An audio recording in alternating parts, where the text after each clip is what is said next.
B2B Demand Gen, the main KPIs you should be tracking. I'm Nick. And I'm Ricky. And welcome to the Demand Gen Daily Podcast.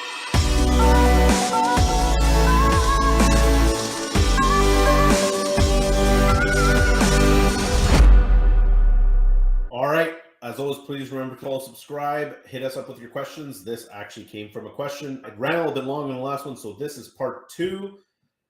B2B Demand Gen, the main KPIs you should be tracking. So I basically ran you through very quickly all of the KPIs in the last episode. If you haven't checked it out, please check it out. Otherwise, it's not going to make sense. Drawing meaning out of all of this, right? What are we trying to do here? And like the goal of all these things that I said to track month over month, and it should be every single month that you're tracking this and having your formulas nice and clean in the spreadsheet, is because there's certain benchmarks that we want to hit on these KPIs and these metrics. We want to see like a LTV to CAC rate of 3-to-1 or better. We want to see a customer acquisition payback cost of under 6. We want to see all of these things. We want to see at least like a 30% SQL close rate. Like these are all benchmarks that I can give you, right? What actually matters when you're getting your program going and you're like out here trying to work the program to make it better? It's really about that trend line. Right? You're trying to figure out, are we getting better or are we getting worse as we test things? So here are the pitfalls of trying to get the right KPIs and metrics. If you're changing the way you sell something, at the same time you're changing the source of the leads that you're trying to close, those are too many variables. Because you don't know if the change to the sales process is the attributor positive or negative, and you don't know if it's the change of lead source positive or negative either. So you can only be changing one thing at a time. So right? In other words, you could be getting the right traffic and it's just not closing, or you could be getting the wrong traffic, but if you mix the two, you just don't know where you're left with. Yeah, and this is how you figure it out. Remember I said track MQLs versus SQLs, MQLs being just a lead, SQLs being sales qualified leads, meaning that they adhere to client criteria. If your MQL to SQL ratio, like the percentage of MQLs that become SQLs is good, which good can be contextual by industry, but it can be anything above 20% in my opinion. It could be as high as 50% or 80% in some very good funnels. If it's more than 20% and you know that the lifetime value to customer acquisition cost is on the right side of the equation, that the cost per close isn't astronomical and it's like good enough, you know that the ratio between the two might not necessarily be the problem unless you're detecting that there's a pile of MQLs that never become SQLs coming from a specific source, in which case, if it's Google, it could be your negative keywords. If it's Facebook, it could be that you're running it to the wrong audiences. Tests like that need to be run. Yeah. But generally, what you're looking for is that, but you're also looking for cost per close. So is the cost per close acceptable to you at the end of the day? And remember, we're tracking media spend. We're tracking marketing people as part of that cost and salespeople as part of that cost. So in what percentage does that hit? Is the marketing spend acceptable? Is a sales spend acceptable? The number of people that you need in sales to close that amount? Are the closes big enough? A problem that we very commonly see is that you got to maximize your wins and minimize your losses, and maximizing your wins looks like not underselling something. So we've seen a lot of people, it's like, yeah, when they're at bat, they like swing and they always try to hit a single, even though sometimes it's time to hit a double or a triple or a home run.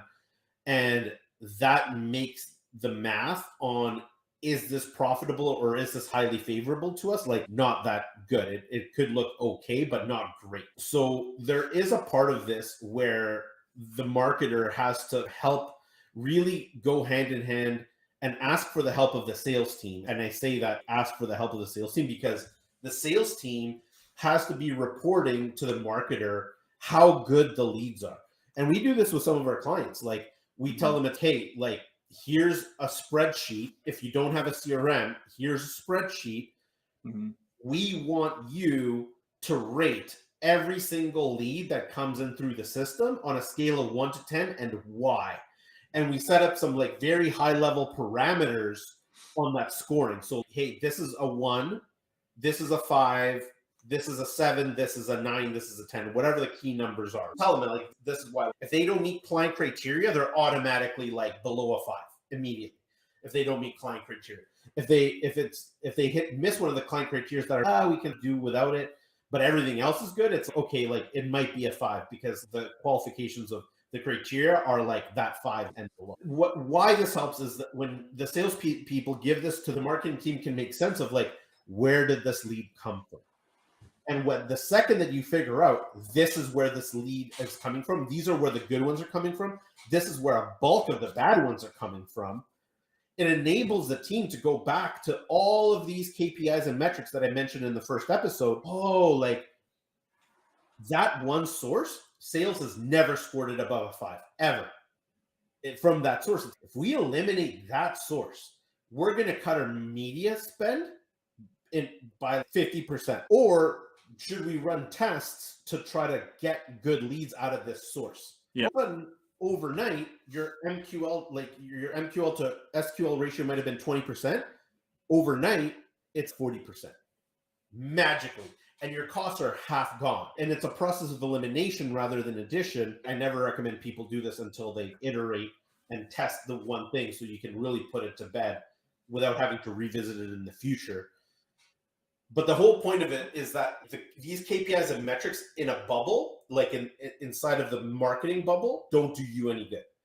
Mm-hmm. You need that telemetry from the sales team so that you can uncover and figure out where are the good leads, where are the bad leads, how can we increase our MQL to SQL ratio, how can we lower customer acquisition cost, how can we even increase lifetime value, our positioning, our ads and our marketing materials. Externally, it's every single lead that comes in just wants to do a setup. They don't want to do ongoing work with us. Why? Are there some channels that are bringing you in those like long-term clients and others that are bringing you short-term clients?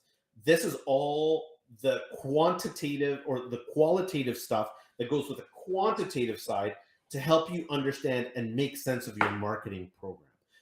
So again, if you go back to that first episode and look and break down all the items that I mentioned, get those down as a baseline, because when that marketing or that sales insight comes from sales to marketing, you're going to be able to then leverage all these numbers and all of these like KPIs that I've mentioned to you and make sense of it based on what sales is saying. All right. So if you have any questions on this, please feel free to reach out. Until next time.